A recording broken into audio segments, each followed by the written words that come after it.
電視會結束了後，在中國是來公布10項對台的政策，針對着金門甲馬祖呢，是講要來推動通電、通氣，也閣有通橋等等。有金門的議員是主張應該愛甲金門設做一個台灣的特區，也建議講應該甲這個議題提來公投。因為金門縣長呢，伊是回應講，這是中央的權責，毋是金門想要安怎就安怎的。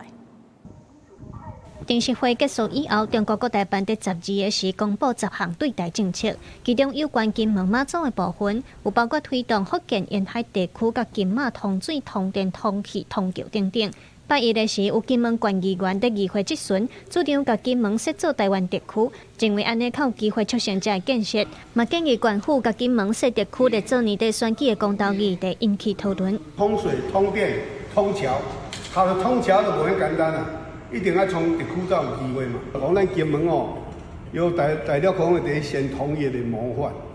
咩先同業？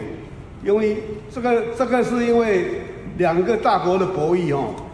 咱金門可能會扣到穿有好康啊。所以我是感覺個縣長建議哦，咱金門這個特區要不要辦一個公投？那金門縣長表示，10項對台政策甲金門相關的建設，這是屬於中央的權責，就愛有中央的預算支持才通做。不過，親像小三通、陸運中心等等，只要法令允准，金門會當先做。這中央的代志，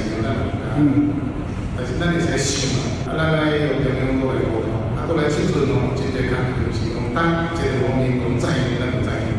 金門當有真濟工作需要做，比如建設把地方支持啊。能做的，